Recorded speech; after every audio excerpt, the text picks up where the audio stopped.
We go straight to business now as consumer goods stocks like that of Honeywell Flour Mills PLC closed higher at the end of last week's transactions on the Nigerian Exchange Limited (NGX).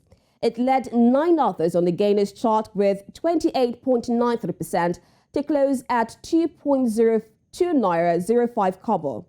The consumer goods industry followed with 529.9 million shares worth 3.7 billion naira in 3,553 deals.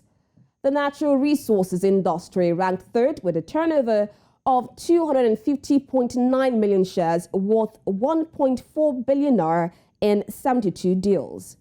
Consequently, the NGX All-Share Index and market capitalization appreciated by 1.8% to close the week at 39,522.34 and 20.592 trillion naira, respectively.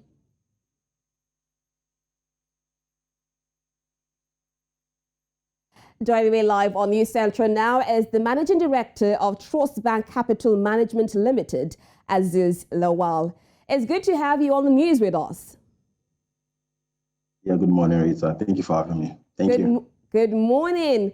Okay, let's talk positivity. Equities have been recording positive outcome. Do you think this can continue this week?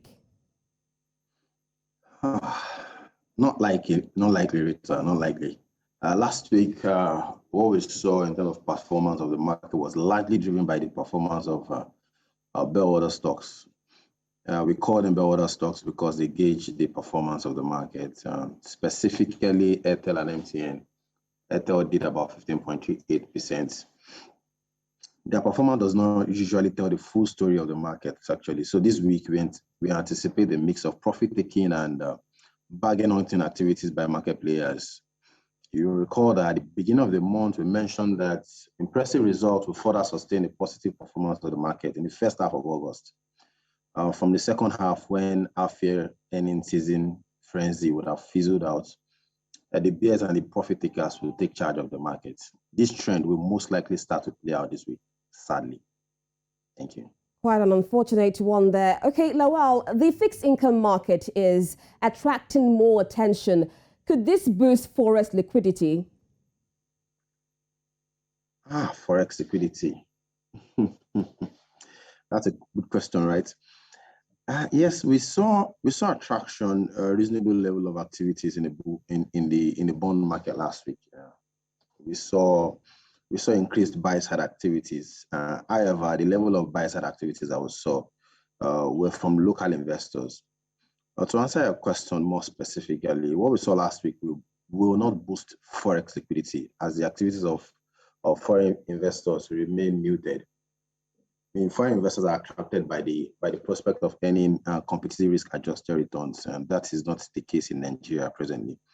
Accelerated weakening of the naira, along with policy inconsistency, they pose a major foreign exchange risk that will continue to keep foreign investors out of the market. For the purpose of context, I mean, late in July, the Nigerian Investment Promotion Commission reviewed in a report that investment flows into the country declined to $1.69 billion in second quarter from $8.41 billion in first quarter. I mean, that's about 80% decline for Forex. And that's just the space of one quarter to another, about 3 months. So Forex liquidity will not be improved any moment. Yeah, thank you.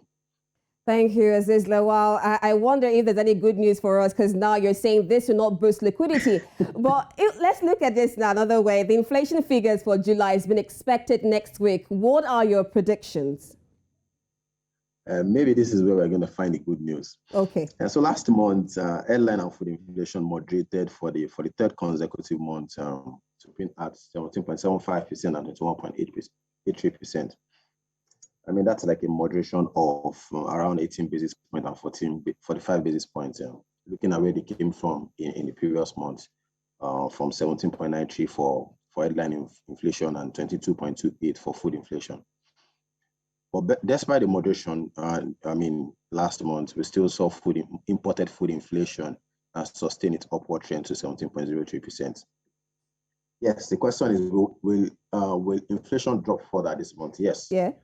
We expect that the July figure will moderate further, but will still remain at 17% and 21% levels, both headline and food inflation. I mean, you may want to ask that what's the impact of Forex ban by BDC. The impact of the ban on BDCs by CBN in July will not be reflected in this month's numbers yet. We'll start feeling it maybe from next month. Yeah, thank you. Okay, thank you so much, Aziz Lawal. So inflation likely to drop this week. Thank you so much for having, or rather for coming on the news with us. Thank you. Yeah, thank you, Rita.